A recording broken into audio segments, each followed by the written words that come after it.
Pemirsa, salam jumpa bersama saya Siska Oktasiani dalam Pasien Center Rumah Sakit Santo Borromeus. Pada kesempatan kali ini, kita akan membahas masalah pada gigi. Gigi adalah salah satu alat pencerna yang berfungsi untuk menggigit dan mengunyah makanan.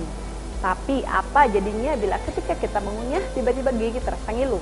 Untuk mengetahui kenapa gigi suka terasa ngilu mendadak, kita akan membahasnya bersama dokter Rumah Sakit Santo Borromeus.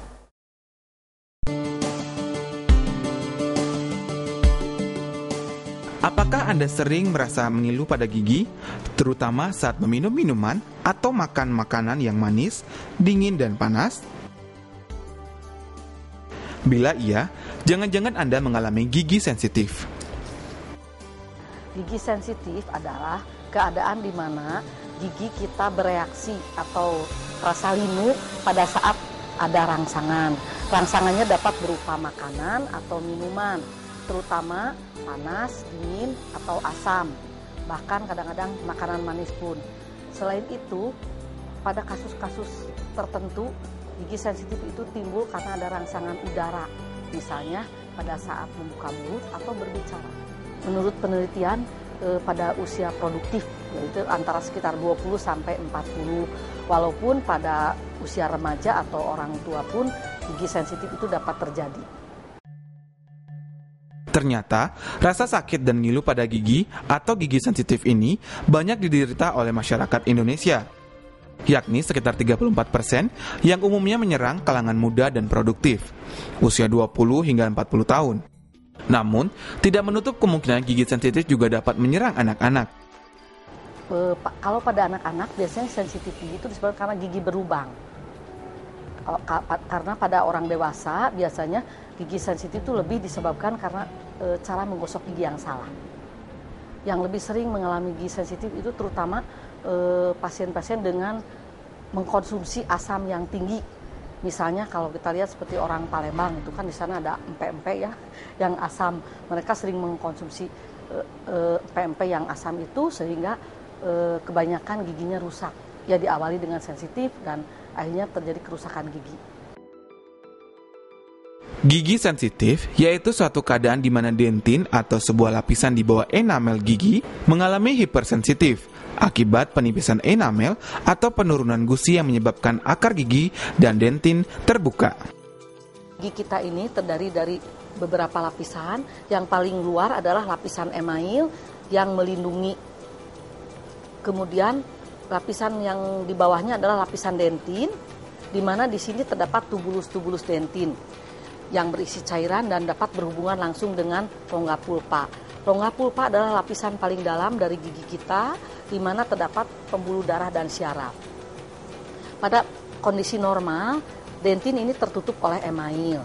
Sedangkan pada kasus dentin terbuka yang menyebabkan gigi sensitif, ini dikarenakan email yang ada di lapisan luar yang melindungi ini terbuka atau terkikis, atau kadang-kadang gusi yang turun, disebut juga resesi gingiva.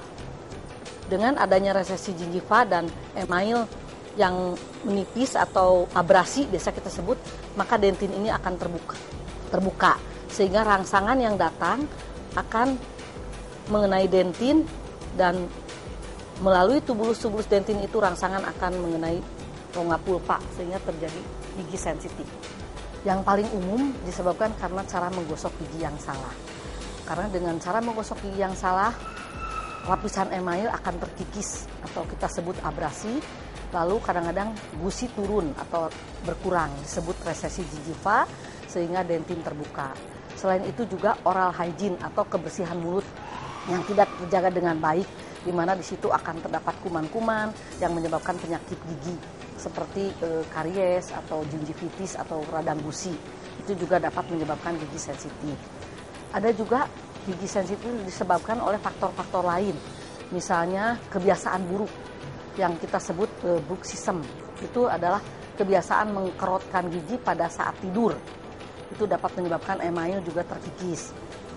Selain itu ada kelainan gigi yaitu hipoplasia enamel, yaitu gigi tumbuh dengan kondisi emailnya tipis kadang-kadang hilang sehingga dentin terbuka. Selain itu, gigi sensitif juga dapat disebabkan karena penggunaan pasta yang abrasif Seperti kita ketahui sekarang, pasien-pasien ingin giginya putih. Di pasaran banyak pasta-pasta gigi pemutih, di mana di dalamnya mengandung baking soda yang sifatnya asam. Itu kalau terlalu lama dipakai juga dapat menyebabkan erosi pada email sehingga gigi sensitif. Selain pasta gigi juga konsumsi makanan. Untuk pasien-pasien yang mengkonsumsi makanan terlalu banyak asam misalnya, itu juga dapat menyebabkan erosi email sehingga terjadilah sensitif gigi. Jadi makanan juga pengaruh ya, makanan asam, manis, kadang-kadang panas dan dingin yang dikonsumsi dalam waktu yang bersamaan. Menipisnya enamel atau terbukanya dentin ini akan menimbulkan rangsangan saat adanya sentuhan yang diperoleh saat makanan dan minuman dingin atau panas masuk. Terjadinya perubahan suhu atau tekanan pada saat berada di ketinggian dan kedalaman tertentu.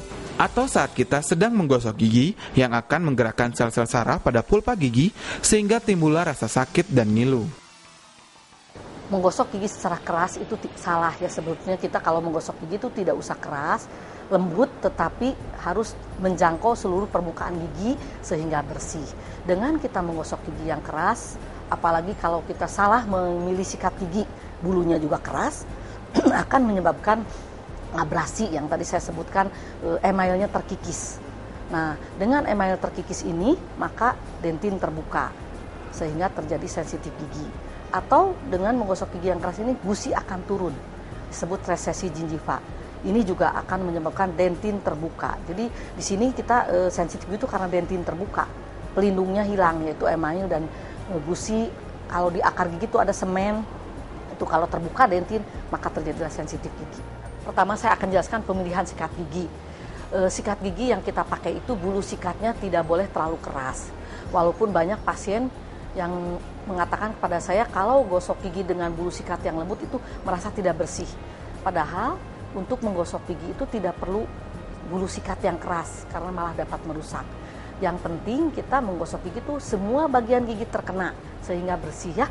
Mungkin di sini ada 2 sikat gigi yang saya bawa hanya untuk menjelaskan. Ini sikat gigi yang kekerasannya medium normal. Kalau ini yang soft atau yang lembut ya. Ini biasanya kita pakai untuk pasien-pasien dengan gigi sensitif. Karena kalau pasien dengan gigi sensitif menggunakan sikat gigi yang normal, yang medium, dia terasa linu sehingga dia tidak akan bersih menggosok gigi. Apalagi kalau pakai yang keras ya. Jadi untuk pasien-pasien dengan gigi sensitif kita anjurkan pakai yang soft atau yang lembut. Untuk pemilihan pasta gigi. Pasta gigi yang penting jangan terlalu sering memakai pasta gigi yang abrasif. Yang apa yang dimaksud dengan abrasif? Mungkin sudah tahu sekarang pasien-pasien banyak yang ingin giginya putih sehingga mereka menggunakan pasta gigi pemutih. Kita harus hati-hati karena di dalam pasta pemutih itu mengandung baking soda yang bersifat asam. Nanti kembali lagi asam ini akan mengikis email sehingga terjadi sensitif. Pemirsa, dengan tayangan tadi Anda kini mengetahui apa itu gigi sensitif dan penyebab terjadinya. Pada episode selanjutnya, kita akan mengetahui lebih lanjut gejala gigi sensitif ini. Saya Siska Oktaviani, sampai jumpa.